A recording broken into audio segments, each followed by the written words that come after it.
Hi viewers, welcome to Learnify. तो आज की इस वीडियो में हम जो टॉपिक पढ़ने जा रहे हैं दैट इज़ क्वार्टाइल। हम क्वार्टाइल्स कहते हैं इनको, ठीक है। तो अब क्वार्टाइल्स क्या होते हैं? It is a statistical measure that divide the data set into 4 equal parts. यानी हमारा जो डेटा सेट है उसको 4 इक्वल पार्ट्स में डिवाइड करने के लिए हम क्वार्टाइल्स का यूज़ करते हैं। अब हम क्यों डिवाइड करते हैं डेटा सेट को? To get the understanding of data distribution, ठीक है। और अगर आप इसको देखो तो मशीन लर्निंग और इस तरह की चीज़ों में ये डिस्क्रिप्टिव स्टैटिस्टिक्स में यूज़ होता है, बॉक्स प्लॉट्स के लिए यूज़ होता है, आउटलायर डिटेक्शन के लिए यूज़ होता है, ठीक है।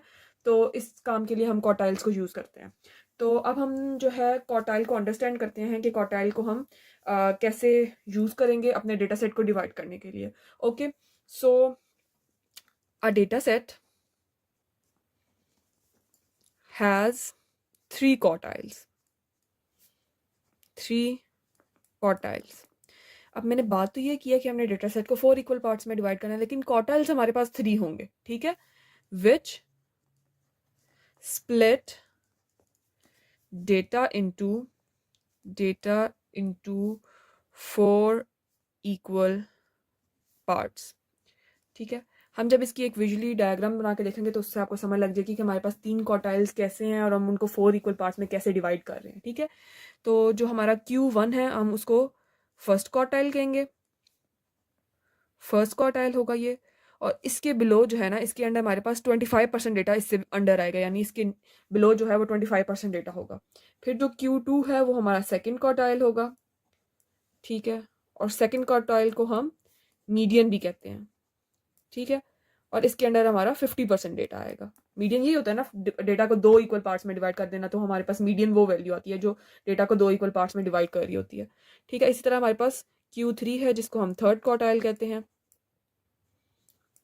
और ये जो है इसके अंडर 75% डेटा आता है। ओके हो गया। अब हम ना सबसे पहले इसकी एक डायग्राम बनाते हैं और उससे समझते हैं कि ये जो है हम कैसे लेके चलते हैं, ठीक है। सो ये फॉर एग्जांपल हमारी एक डायग्राम है, इसमें हम कुछ लाइंस ड्रॉ कर लेते हैं, ठीक है। ये हो गया।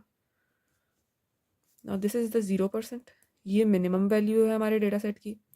दिस इज़ द 100%, ये हमारी मैक्सिमम वैल्यू है। इतना तो हमें क्लियरली अंडरस्टैंडेबल है। नाउ दिस इज़ द 25%, इसको हम कहेंगे हमारा क्वार्टाइल 1, ठीक है। दिस इज़ द 50% जो डेटा को 2 इक्वल पार्ट्स में डिवाइड कर रहा है। So this is our quartile 2 and this is 75% which is our quartile 3। अब आपको समझ लग गई है कि ये हमने 3 क्वार्टाइल्स डिवाइड ड्रॉ किए हैं जिससे हमारा डेटा जो है वो 1 2 3 4 इक्वल पार्ट्स में डिवाइड हो रहा है। ओके हो गया। सो अब हम आगे चलते हैं, हम फॉर्मूलाज देखते हैं। हमारे पास वैसे क्वार्टाइल जो है, जैसे हमने मीडियन, मोड और इस तरह का देखा था, वो ग्रुप और अनग्रुप डेटा दोनों के लिए होता था। इसी तरह क्वार्टाइल भी ग्रुप और अनग्रुप डेटा दोनों के लिए होता है। तो अभी हम इस वीडियो में जो डिस्कस करने जा रहे हैं that is for ungroup data. Okay, so हम फॉर्मूलाज लिखते हैं सबसे पहले। Formulas for ungrouped data. Okay, में भी हमारे पास अनग्रुप डेटा में भी यहाँ पे हमारे पास 2 केसेस आ रहे हैं, ठीक है। सबसे पहले क्या है कि n जो है, जब हमारा n जो है n इज इवन, जब हमारा n इवन होगा, ठीक है, तो फिर उस केस में हम क्या करेंगे? In that case our formula will be QI is equal to 1/2। QI क्या होगा? या क्वार्टाइल 1 होगा या 2 होगा या 3 होगा, ठीक है। 1/2 IN divided by 4 plus IN divided by 4 plus 1। Okay, so this is our formula when n is even, ठीक है। यहाँ पे हमारा हम लिख लेते हैं कि I जो है that is I is equal to 1 2 और 3। ओके हो गया। अब जब हमारा n जो है, अगर हमारा n ऑड होगा तो फिर क्या होगा? फिर उसके लिए हमारे पास फॉर्मूला क्या आएगा? So QI is equal to I into n plus 1 divided by 4। This is the simplest formula. Okay, simple ये वाला फॉर्मूला जो है वो इधर आ जाएगा। इसमें भी I जो है वो हमारा 1 2 या 3 है। ओके हो गया। अब हम सिंपल इन दोनों केसेस की एक एक एग्जांपल लेते हैं और इस फॉर्मूला को अप्लाई करके देखते हैं कि हमारा Q1 Q2 और Q3 जो है वो कैसे निकलेगा, ठीक है। आपने ध्यान से समझना है ताकि आपको ये टॉपिक क्लियर हो जाए। सो हम एग्जांपल ले रहे हैं।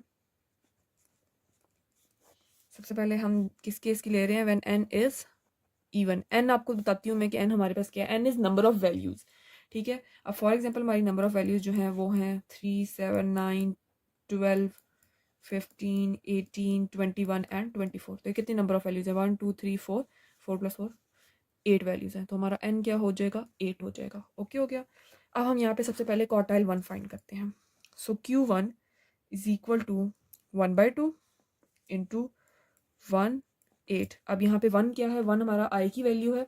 ये जो हमारा फॉर्मूला था इसमें आई की वैल्यू 1 है ना, क्योंकि हम क्वार्टाइल 1 फाइंड कर रहे हैं, ठीक है। और एन हमारे पास क्या है, 8 है, ठीक है, डिवाइडेड बाय 4 फॉर्मूला वाला आ जाएगा, प्लस आई क्या है 1 into 8 divided by 4 plus 1। Okay हो गया, ये आ जाएगा हमारे पास, लिख लिया। अब हम इसको सिंपल अपनी वैल्यूज को मल्टीप्लाई करेंगे, सॉल्व करेंगे। So we will get 1 into 5 is equal to 5/2। ये हमारी वैल्यू आ गया, तो हमारे पास क्या आ रहा है आंसर 2.5। अब ये पॉइंट में वैल्यू आ रही है क्योंकि हमारी वैल्यूज जो थी वो इवन थी। और की केस में तो ये होता है ना, 3 वैल्यूज इधर आएगी, फॉर एग्जांपल 3 वैल्यूज इधर आएगी, तो मिडल वाली वैल्यू जो है वो हम उठा लेते होते हैं एज अ मीडियन की बात कर रही हूँ क्वार्टाइल 2 की। लेकिन यहाँ पे हमारे पास 2.5 आ रहा है, तो इस केस में हम क्या करेंगे, हम सेकेंड वैल्यू भी ले लेंगे और थर्ड वैल्यू भी ले लेंगे। ये 2.5 ये दोनों वैल्यूज को लेंगे, 7 + 9 करेंगे, ठीक है, ये हम क्वार्टाइल 1 फाइंड कर रहे हैं, डिवाइडेड बाय 2 करेंगे, सो वी विल गेट 16/2। तो जो हमारा क्वार्टाइल वेल की वैल्यू आएगी दैट विल बी 8। ओके, ये होप सो आपको ये पॉइंट क्लियर हो गया होगा, ठीक है। हम एक क्वार्टाइल 2 और 3 भी फाइंड करते हैं, तो आपको ये वाला जो पॉइंट है ये मजीद क्लियर हो जाएगा। सो अगर हमने क्वार्टाइल 2 फाइंड करना हो तो उसके लिए क्या करेंगे, सिंपल ये फॉर्मूले वाला है। अब यहाँ पे हमारे पास आई की जगह 2 आ जाएगा, नीचे सेम रहेगा, प्लस 2 इंटू 8/4 प्लस 1। ओके, सो अब इसमें हमारे पास क्या आ जाएगा 9/2 इक्वल टू 4.5। अब 4.5 आ रहा है तो आपने क्या करना है, 4 वाली और 5 वाली वैल्यू ले लेनी है। ये 4 वाली वैल्यू और ये 5 वाली, तो 4 और 5 वाली वैल्यू को पिक कर लेंगे। So we will get 12 + 15 divided by 2, ठीक है।